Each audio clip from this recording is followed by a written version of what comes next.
We will begin this presentation by watching a commercial created by an Australian organisation called the Smith Family. The Smith Family is a charity that helps disadvantaged children get the most out of their education so that they can create better futures for themselves. They believe that supporting a child's education is the best way to help break the cycle of disadvantage. It's really hard for me. I just want to fit in. Alright everyone, let's do some reading. Open up your books to page 12, please. May, do you want to start and read? I worry about getting things wrong, so I don't say anything in class. Okay, someone else then? Why is she wearing the old uniform? It's so baggy. With my family, there is always a struggle for the necessities everyone else can afford. Hey, let's play too.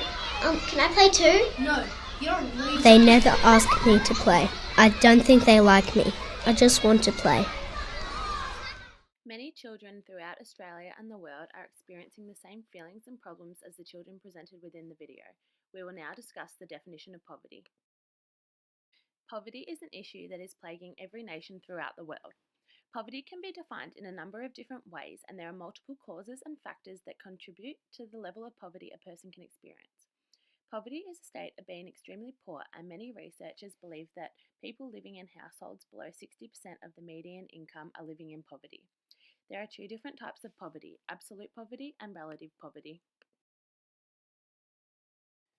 Absolute poverty is defined as a condition characterized by severe deprivation of basic human needs, including food, safe drinking water, sanitation facilities, health, shelter, education, and information.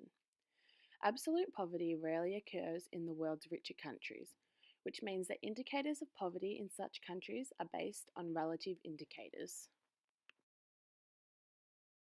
Relative poverty is based on indicators of access to goods or activities that are deemed essential or appropriate in particular societies at particular points in time. It is when people cannot maintain the average standard of living within their given society because they are not earning enough money. Relative poverty is used to measure levels of poverty in individual countries. There are many different factors that contribute to an individual's level of poverty. There is no single cause of poverty, and many factors interrelate with one another to determine an individual's or community's poverty levels. Poverty affects education and schooling in a number of different ways. Poverty is a direct barrier to education, and children deserve the right to a proper education regardless of their family and home situations. Quality education can have a positively dramatic impact on an individual, and it can undoubtedly enable people to succeed and prosper in every aspect of life. Income is a major factor that has an effect on poverty levels, and if a family is living in poverty, they may not even be able to afford to send their children to school. In most schools, there are fees that you need to pay throughout the year that cover the cost of materials used in the classrooms and transport and entrance costs for school excursions. If a child is from a family living in poverty, they are less likely to own resources that will help them to further their individual learning and education. Resources such as books and technology are useful in regards to expanding a child's knowledge and education. Having a low income means that parents and guardians may be unable to send their children to school, buy their uniforms, and afford books. If children do not have the correct uniform, they may end up being bullied by other students because they look different.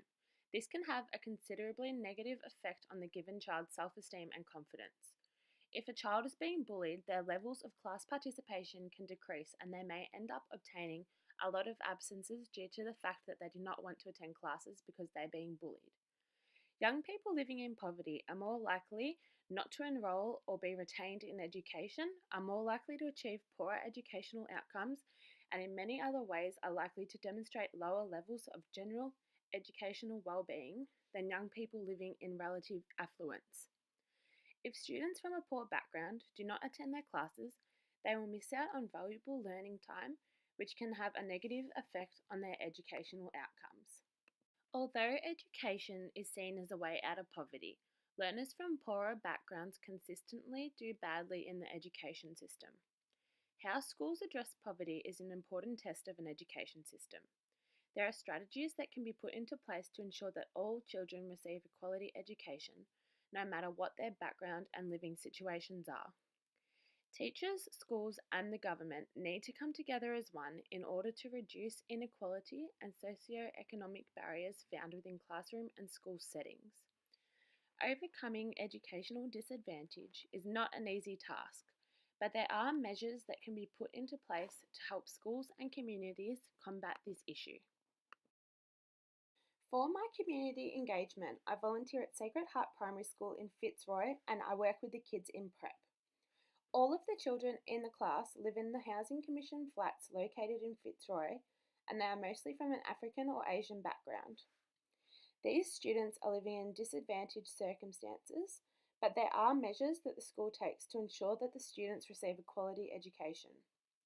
The school has bilingual teacher aides that come into the classroom on a daily basis to work with the students that have English as their second language.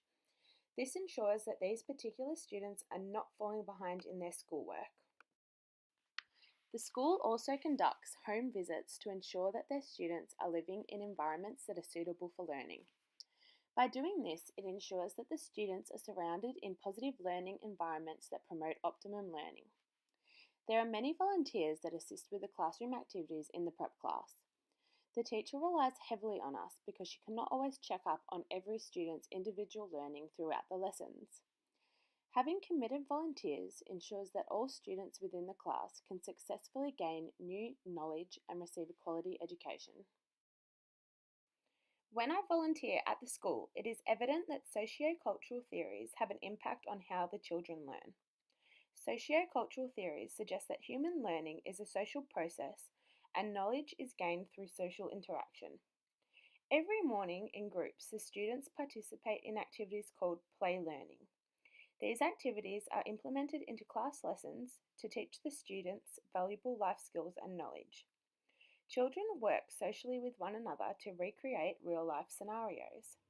Some of the activities include shopping for clothes, going to the doctor, washing the dishes, and cooking food.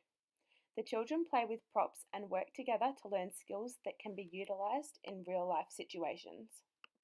I will now end the presentation by showing you all a video of a teacher who teaches second grade in America.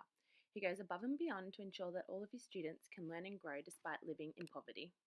So your equation should look like this. Is that addition or subtraction? Addition! Addition. Hello, my name is Michael Bonner, and I am a second grade teacher here at South Greenville Elementary. If you hear me say, oh yeah. Oh yeah. Now. When I came to South Greenville, the school was so bad at one point in time that we used to meet in class and pray before the day. There's barbed wire surrounding the school. You know, there's a graveyard across the street, completely worn down neighborhoods. We would love to say that everybody's on the same playing field, but at our school, they're just not. Poverty has this way of disrupting the brain. Trying to teach a kid that doesn't have a home and is hungry is a different ballgame. And when it shows up in your classroom, you have to find a way to continually fight and persevere. Turn to your partner and say, hurry up, bruh. Hurry up, bruh. And when I taught the who, what, when, where, and why standard, my kids did not do well on it at all. Like, bombed the assessment. So I needed to find a way to reach them. Music is something that always gets them going. It gets Ellen going. That's how she starts her show. So I decided to, hey, I should probably make a song about this standard.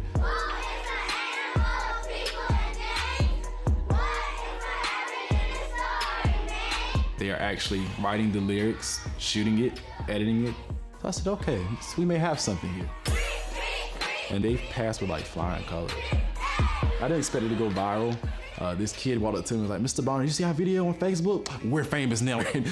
But for them to get that kind of attention for passing a test and to see how people were proud of them, like their self-esteem and their face just started brightening up and they just started to own it. So the video is more than just dancing. It's sort of a celebration of the fact that, hey, this school is finally making a change. They're turning the corner. The kids are starting to read. They're starting to defeat those statistics. The most important thing I want them to take away is that they're responsible for their own actions.